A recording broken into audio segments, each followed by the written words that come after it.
done did it. Come on. Yeah. All right.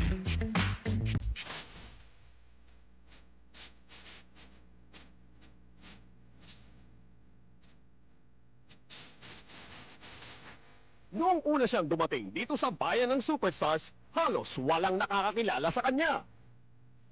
Just like intensity, bring some speed, and I play different positions, and I just want to come with just a winning attitude because I'm used to winning.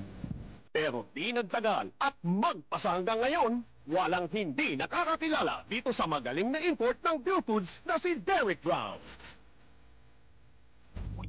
The whole place, dollar signs in your eyes and a smile in your face. You wanna live back over my sack. You got more brag than the rapper. Don't cut the act. Just like before 92 to 93. You didn't give a damn about Warren G.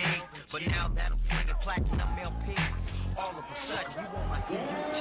Ain't nothing you can do to make it stop. Cause money makes the world go round. Ito naman ang fast break attack. At may kasama pang tapik si Derek Brown off that nice pass ni Edmund Reyes. Kung meron man isang dahilan kung bakit nasa itaas ng team standings ngayon ang TJ Hotdogs, wala na sigurong iba kundi itong si Brown.